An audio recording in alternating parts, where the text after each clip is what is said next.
Welcome back to Bombastic Nation and Ting and Ting and Ting. I'm Mr. Giant, and I got some more vibes for all you here, and we continuing with the history of Russia. This is the part 2 of it, you know what I mean? One of the things that I'm really interested in Russian history because there's so much cool stuff there. I don't want to say the wars and all that fighting was cool, but you know what I mean. We're going to learn from all that stuff. Don't implement the bad stuff, but the good stuff we're going to take from it. But anyway, I ain't going to keep you all holding too long. Let's go ahead and YouTube and simmer.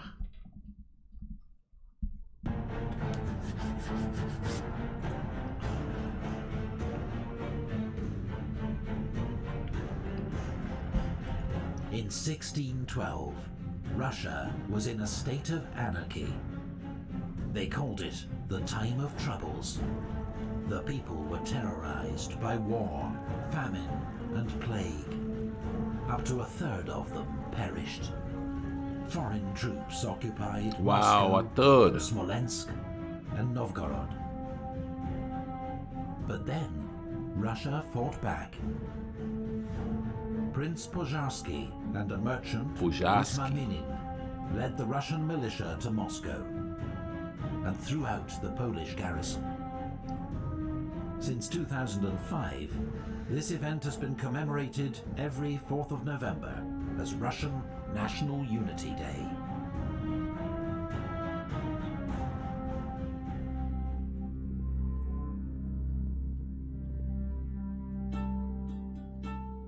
The Romanovs. The Russian Assembly, the Zemsky Sabor, realized the country had to unite behind a new ruler and elected a 16-year-old noble, Mikhail Romanov, as the next Tsar. Romanov. His dynasty would rule Russia for the next 300 years. Ooh. Tsar Mikhail exchanged territory for peace, winning Russia much-needed breathing space. His son, Tsar Aleksey, implemented a new legal code, the Sabornoye Ulozhenie. It turned all Russian peasants, 80% of the population, into serfs, effectively slaves, their status inherited by their children, and with no freedom to travel. It's ironic how, they went through all of that with the famine and all. Then they went and they regained it, pushed out the Polish, and then their own leaders, in their quest to make things better, start terrorizing the ordinary folks. Yeah, and we keep doing it over and over again. I guess it's because it's a working method. But then it seemed to only benefit those that have the power and the money, of course. You know what I mean? So why do it if it's not benefiting everybody? You would think that a society where everybody is doing okay and they have enough time to actually feel at peace and love each other, there might be a better world if all the economic stuff and all of that is bearable. Because right now where I live, especially in this part of the place, people are struggling economically, and man, the stress is. I go to work and I come home and I'm stressed because people are just on edge. It's not healthy. It's not healthy. Mentally, choose their master, or physically. It was a system that dominated Russian rural life for the next 200 years. Wow, 200 years The ahead. head of the Russian Orthodox Church, Patriarch Nikon, imposed religious reforms that split the church between reformers and old believers. It's a schism that continues to this day.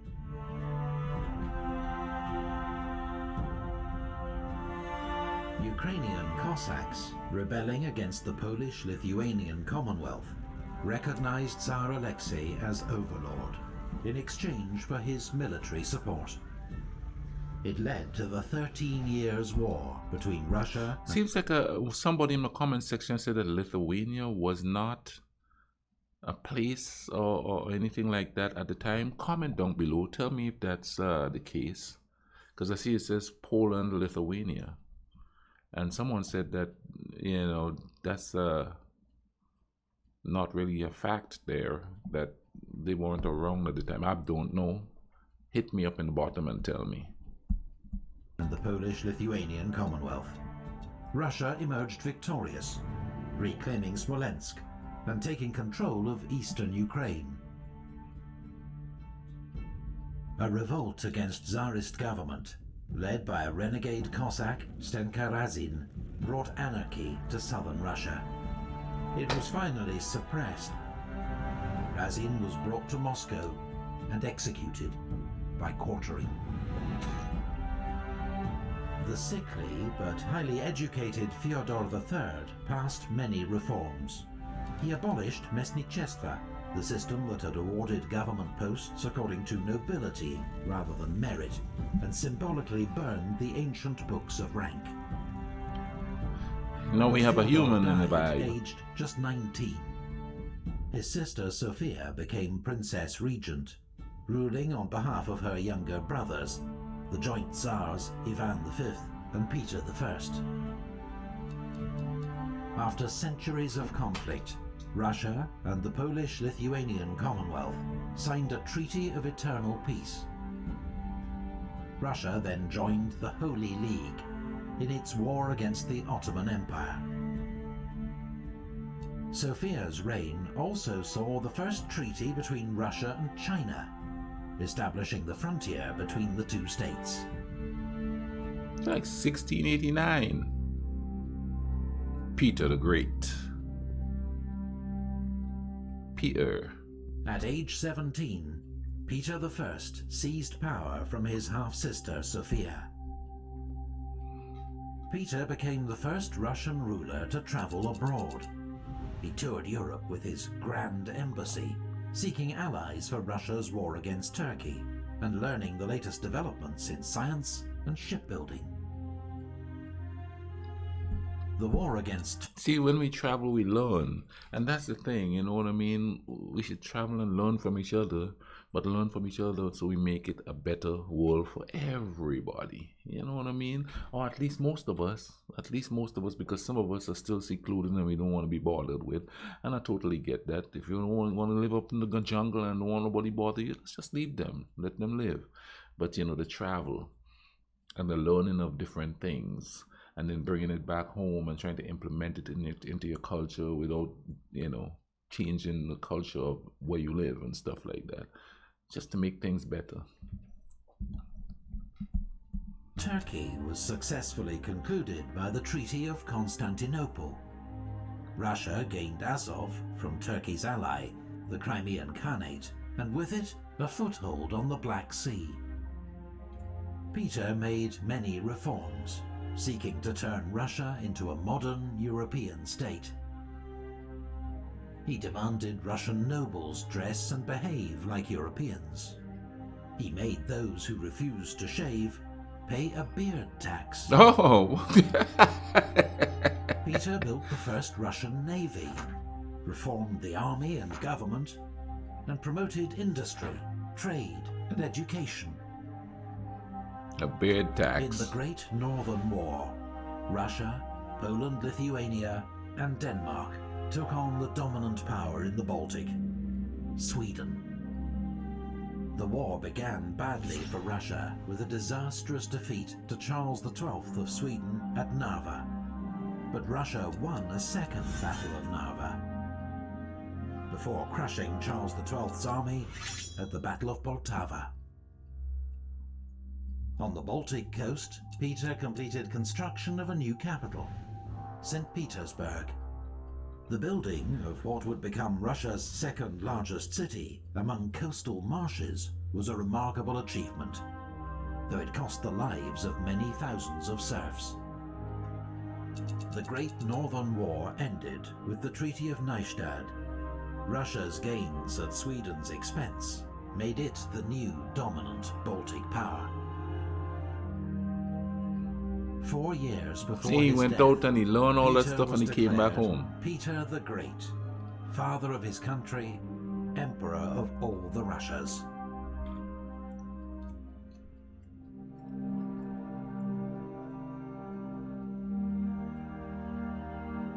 4 empresses. Peter was succeeded by his wife Catherine, then his grandson Peter II, who died of smallpox, aged just 14. Empress Anna Yanovna, daughter... No, there was a lot of like young people ruling. How I guess they had courts of elders that taught them or guided them through things, because I can imagine a 14-year-old, ruling an empire, you know what I mean?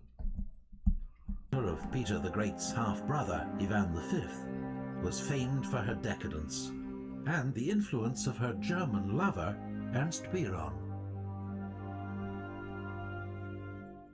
During Anna's reign, Vitus Bering, a Danish explorer in Russian service, led the first expedition to chart the coast of Alaska.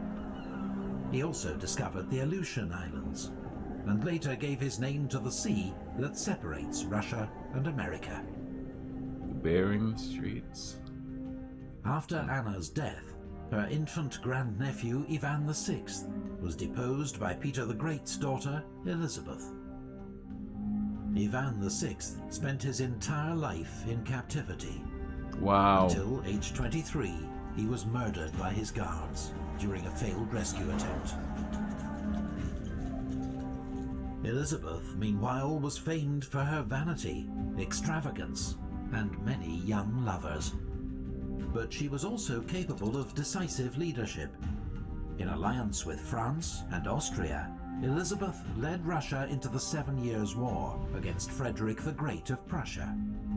The Russian army inflicted a crushing defeat on Frederick at the Battle of Kunersdorf, but failed to exploit its victory. Meanwhile, in St. Petersburg, the Winter Palace was completed at vast expense. Ooh. Wow. It would remain the monarch's official residence right up until the Russian Revolution of 1917. Peter built some III was lavish Peter the stuff. Great's grandson by his elder daughter Anna Petrovna, who died as a consequence of childbirth. Raised in Denmark, Peter spoke hardly any Russian, and greatly admired Russia's enemy, Frederick the Great. So he had Russia swap sides in the 7 Years' War, saving Frederick from almost certain defeat.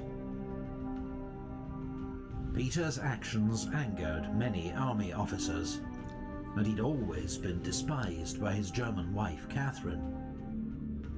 Together, they deposed Peter III, who died a week later in suspicious circumstances.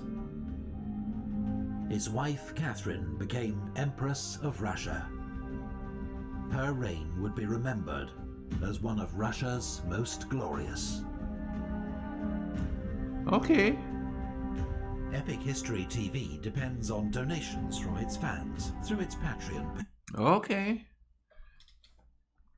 The woman brought in the glorious years. No, that's interesting. You know what I mean? I'm gonna leave a link in the description for this video. Go over there and check it out. The thing, Epic History's got some cool stuff there you could watch. I've been watching some of it myself.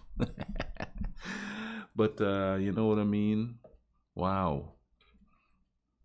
There's a lot of female leaders through history, but it seems like we concentrate more on the male leaders. But I'm interested for the next part of this to see how this glorious years panned out. Anyway, guys, take care of each other. All right, cool runnings.